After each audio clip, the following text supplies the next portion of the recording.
Hey guys, thanks for tuning in to another episode of my financial journal. Today I'm going to be talking about how I got into selling software. Initially, I worked in the restaurant and nightclub space. I did this for several years. I originally started this business when I was around 16 years old as a busboy, climbed the ranks, became a manager, pretty high profile restaurants and nightclubs in Hollywood. From there, I got involved with different investors, learned how to raise capital, got connected with different people, and then started to venture out on my own. So I wasn't even 21 yet, and I was already raising millions of dollars for different properties.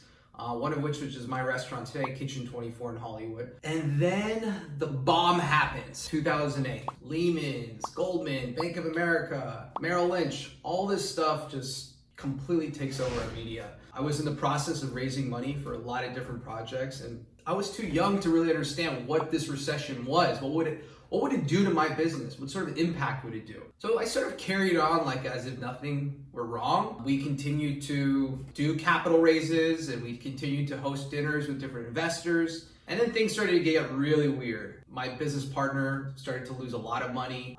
He started drinking heavily. He was a former addict, so he was not somebody who was supposed to be drinking alcohol or doing any sort of substances. And things started to go really south really quickly. An investor in another project wound up committing suicide. And it was really at that time I knew this was for real, and I didn't really know how long this would last. And I needed to get out of this really toxic world that I was in, which was the nightclub and restaurant space. So out of that, 2010 sort of emerges. So it's about almost a year and a half after the beginning of the global financial crisis. One of my investors at one of my properties sort of courts me and asks me if I want to come work with him. He was in the enterprise software development space and B2B software and consulting for small and large companies. I obviously jumped on the opportunity. All my friends were in college, significant debts that were racking up. And I had this opportunity to make way more than I deserved. I was making like a high $180,000 a year base and options and all this stuff, and got to learn this whole new world. So it felt like an amazing opportunity for me.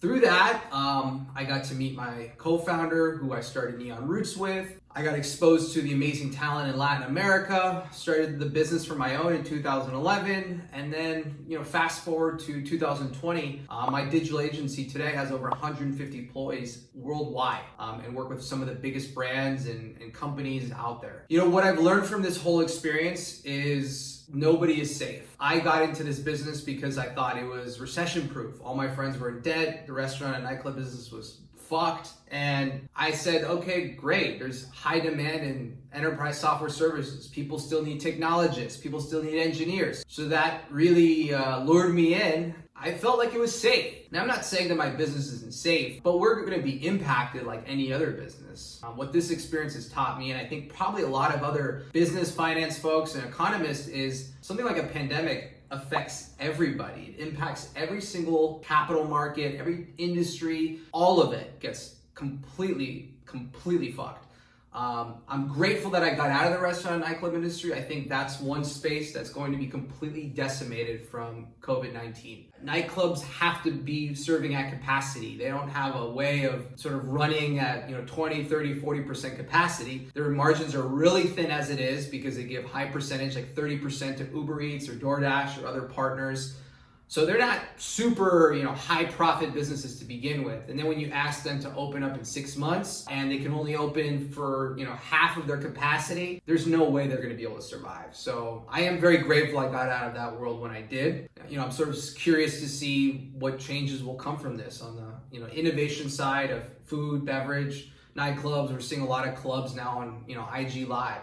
Like that's actually a thing right now. So that's kind of wild. I don't really have too much of advice in terms of how to prepare or how to hedge against a recession from coming. I think we're going to have to understand whether this is a V-shaped recession or an L-shaped recession. In a V-shaped recession, we would bounce back fairly quickly after this. And that's a lot of the narrative that's being told to us from China. Things are being resumed. Everyone's back to normal. Factories are open. Schools are still closed, but most restaurants are open. I don't know if that's true or not. I really don't. We definitely have an information problem. We definitely are getting data that's not 100% accurate from China. If that's true, fantastic. We're headed in a direction a lot better than we all think, but it's quite likely this is going to be a much deeper L-shaped recession that takes a longer time for us to recover from because of obvious reasons. What happens when you just shut down the global economy and we're some of the biggest consumers in the world, and what happens when we stop consuming, what happens when output from other countries stop producing. There are no rules to this. There's no experts. Nobody knows. That's probably the most important advice I have for you about COVID-19 is nobody knows. There are no experts. Nobody is an expert in this. This is completely new territory for everybody. So just remember that too when you consume content from your favorite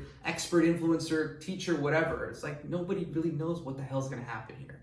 It's just too crazy. The mystery is just, it's too much. So I certainly hope, things to resume back to normal as much as possible, as quickly as possible. Definitely, I'm very cautiously optimistic about that because we obviously haven't responded as well in the United States to the shelter in place. I think this is actually showing a lot of the gaps of a true republic or democracy that we have here in the United States, where people aren't following orders. They don't know who to take their orders from, local leadership or national leadership. Everything is different. Wear a mask, don't wear a mask. Listen to World Health Organization, don't listen to them. Look at the data from China, don't believe China. Everything is completely inconsistent. And I'm a pretty savvy individual. I'm well read, I study, I read, I look at the facts and make my own determinations of things. I don't let people manipulate me. And I feel fucking overwhelmed with how confusing this is. I can't even imagine people in rural places who only have one or two media sources. It's gotta be just complete bonkers. So, we'll have to see. I think things you could be doing, open up a TD Ameritrade account, open up a Robinhood account, start seeing different buy-sell contracts, understanding the difference between puts and calls, looking into different markets, the futures market, the commodities markets. Just start studying. We have so much free time on our hands now because of quarantine. There's a lot of resources on YouTube. There's a lot of people who, teach about stock markets or teach about other, sectors and industries. So I would use that to take advantage of this time. I think it's important to read the news and stay informed.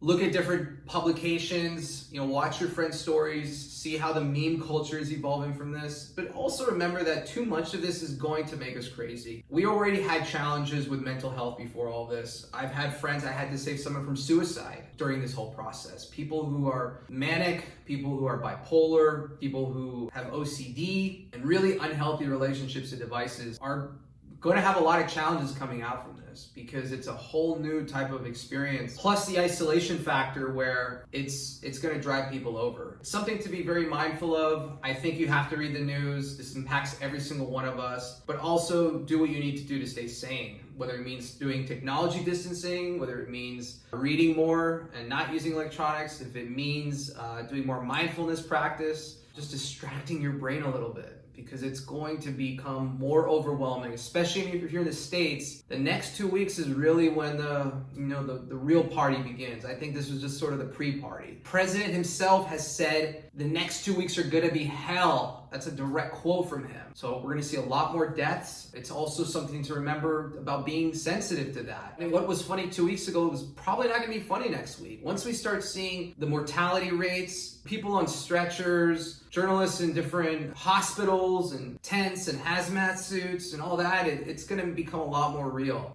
Stay safe. I'm gonna be having a lot of really interesting people in my podcast in the coming weeks. I have Omar Morales, he's an infectious disease expert. He treats Lyme disease and a lot of co-infections. We're gonna be talking a lot about also government's influence with a lot of these different pathogens and germs and infections that get developed or mutated in laboratories, and a lot more. So tune in. Everything is in my description as always. Thanks for watching, guys, and be safe.